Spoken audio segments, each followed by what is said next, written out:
Desde ahora, 20 minutos de noticias con un aroma especial.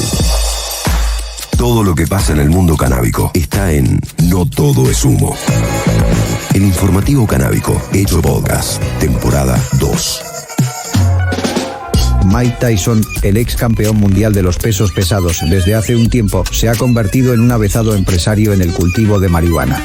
Su último producto, y con el que busca seguir revolucionando el mercado, se trata de Mike Bites, unas gomitas con forma de orejas mordidas. Gomitas con forma de oreja mordida, el nuevo producto canábico de la empresa de Mike Tyson. Además de plantaciones de cannabis donde produce flores de calidad en California, el exboxeador cuenta con una marca de productos cuya última novedad es esta golosina en forma de oreja mordida que alude al recordado combate con Evander Holyfield. El exboxeador Mike Tyson continúa sorprendiendo en su rol de empresario canábico. El último producto que sacó al mercado son las Mike Bites, gomitas masticables de cannabis que tienen la forma de oreja mordida, en alusión a la recordada agresión contra su contrincante Evander Holyfield arriba del cuadrilátero en un combate en Las Vegas en el 97. Con esta nueva golosina que venderá en tiendas minoristas en California, el ex campeón del mundo de los pesos pesados espera recaudar millones de dólares y seguir expandiendo su marca canábica Tyson 2.0.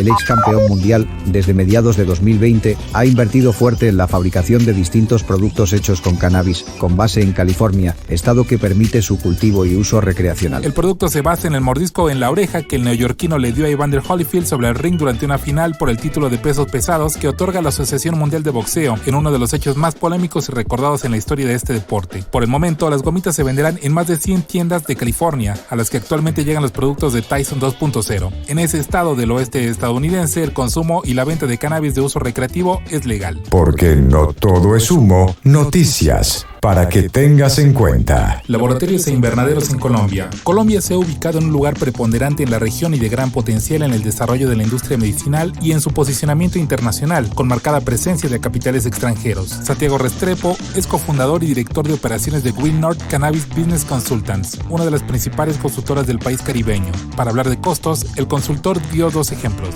Hubo proyectos que requirieron una inversión de entre 3 y 4 millones de dólares para el montaje. Cubren unas 5 o 6 hectáreas de invernadero tecnificado y un laboratorio de extracción sin certificación, con etanol criogénico o CO2 supercrítico, señaló. En un segundo caso apuntó que un laboratorio netamente de extracción y de destilación y remediación de THC, solo el montaje de ese laboratorio costó cerca de 2.5 millones de dólares sin nada de cultivo. Este segundo caso es un proceso de avanzada, subrayó, ya que pocas empresas tienen su extracción siendo expertos en remediación, es decir, la eliminación del THC en los derivados. Es un valor agregado importante, remarcó. Es una empresa que agrega valor a las empresas que ya tienen extracción. Son laboratorios de última tecnología de muy alta sofisticación, concluyó. Fuma tranquilo. Nosotros te actualizamos el minuto a minuto. No todo es humo. Estas son las dos economías que más ingresos reciben con el negocio de cannabis medicinal. El cannabis ha dejado de ser solo una droga. En lo ocurrido en los últimos 5 años, varios países del mundo le han dado un espaldarazo al uso medicinal de la planta, autorizando su cultivo y distribución. Otros más osados, como Canadá, han modificado sus leyes para reglamentar y aprobar también el consumo de uso recreativo. De acuerdo con las estimaciones de New Frontier Data, en su reporte Global Cannabis Report 2020 Industry Outlook, se estima que el mercado global de cannabis, considerado tanto regulado como el ilícito, tiene un valor de unos 344,000 millones. En el informe también se identificó que los 5 principales mercados regionales son Asia con 132.900 millones, Norteamérica con 86.500 millones, Europa con 68.500 millones, África que asciende a unos 37.300 millones y América Latina con unos 9.800 millones. De acuerdo con Guiada Aguirre de Carcer, directora ejecutiva de New Frontier Data, la industria legal de cannabis se ha vuelto verdaderamente global. Incluso frente a una prohibición generalizada, el consumo de cannabis crece y las actitudes y las percepciones desafiantes sobre el consumo típico continúan cambiando. Esta evolución social y cultural, según la experta fundadora de la agencia de datos, ha creado un mercado global con un enorme potencial para las partes interesadas en docenas de sectores más allá de las tradicionales de la producción de plantas. No hablamos de faso, hablamos de cannabis. Chile incluirá el cannabis en su nueva constitución. Por ahora, no. Una de las autoras y diputada electa, Ana María Gazmuri. ¿Cómo estás, Ana María? Muchas gracias por estar con nosotros en CNN Chile. ¿Por qué crees tú que esta iniciativa debiera estar en la próxima Carta Magna? Bueno, mira, yo creo que ha sido bien impactante lo que ha producido esta iniciativa de norma popular, porque tal como tú señalabas, reunió las 15.000 firmas en las primeras 9 horas y hoy día ya llevamos más de 35.000 firmas. Esto refleja que aquí está alzando la voz una inmensa comunidad que ha sido olvidada, que no ha sido escuchada, que ha sido perseguida y criminalizada en Chile. La campaña chilena Cannabis a la Constitución ahora fue rechazada por la Comisión de Derechos Fundamentales de la Convención Constitucional, a pesar de haber conseguido más de 44.000 firmas.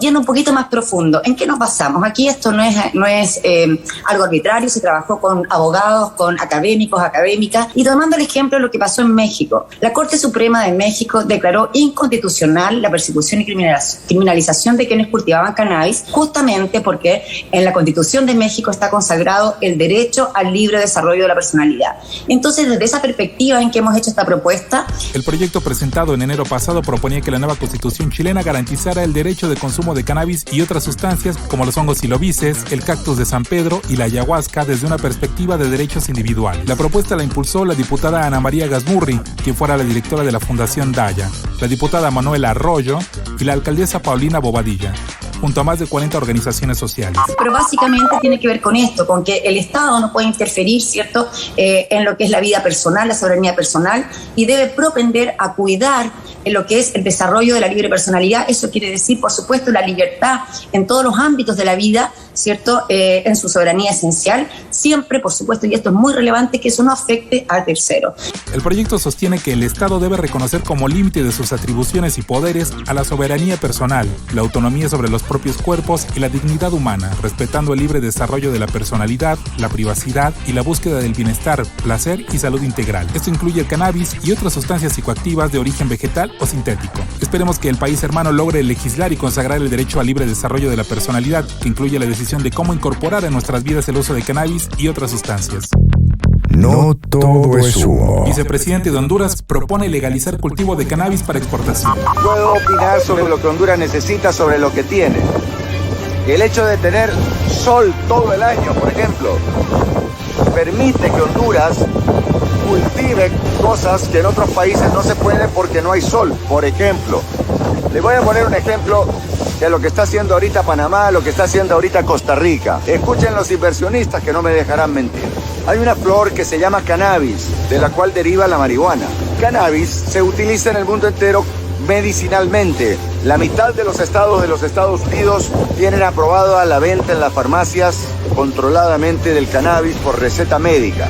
El vicepresidente de Honduras, Salvador Nasralla, propuso la legalización del cultivo de cannabis como oportunidad para generar empleos y diversificar las exportaciones. Durante una transmisión en vivo mientras vacacionaba, afirmó que por sus condiciones climáticas, Honduras tiene potencial de seguir los pasos de Costa Rica y Panamá en la producción y exportación de cannabis medicinal. La propuesta del vicepresidente no implica legalizar el consumo de cannabis para fines medicinales, sino generar las condiciones legislativas para poder producir y exportar.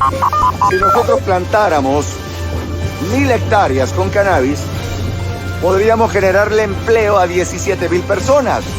17.000 personas. Cannabis para uso medicinal.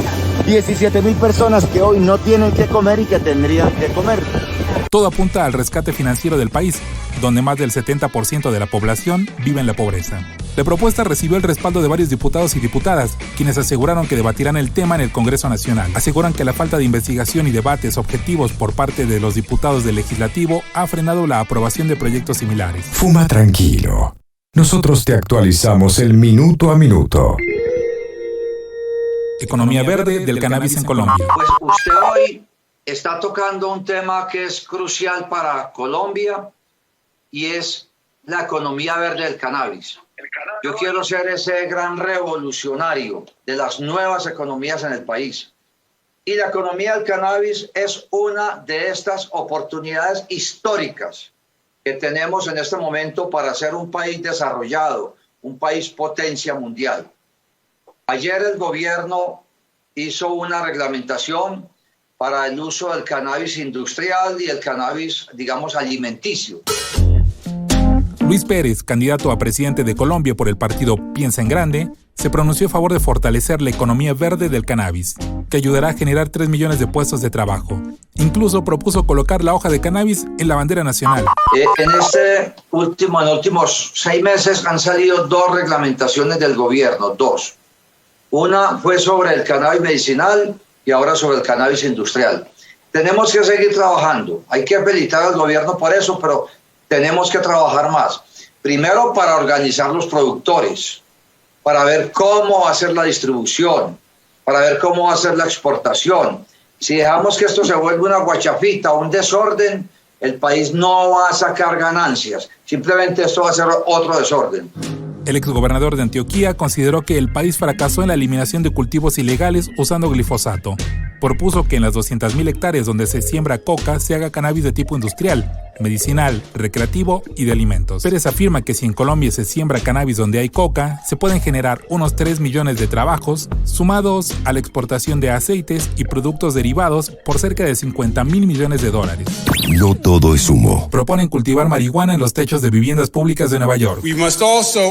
Debemos poner fin a las convicciones criminales innecesarias e injustas y al estigma criminal debilitante, y legalicemos el uso adulto de la marihuana recreativa de una vez por todas.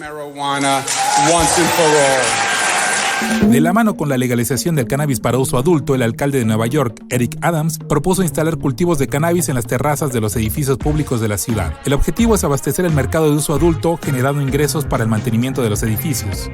Los edificios donde se instalarán los invernaderos pertenecen al plan New York City Housing Authority, que ofrece alquileres accesibles para personas y familias de bajos ingresos o sectores vulnerables.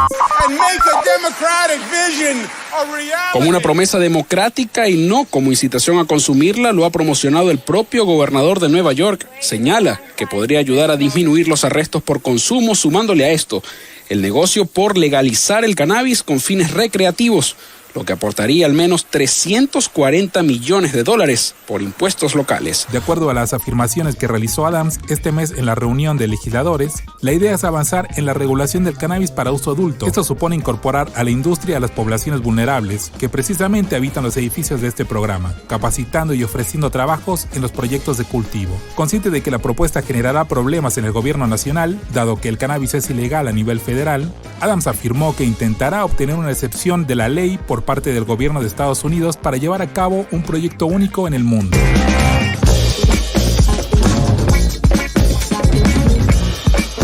Soy Toño Telles, desde México, y estas fueron las noticias de y por el mundo del cannabis. Hasta aquí, noticias para saber qué es lo que pasa en el mundo canábico. No todo es humo.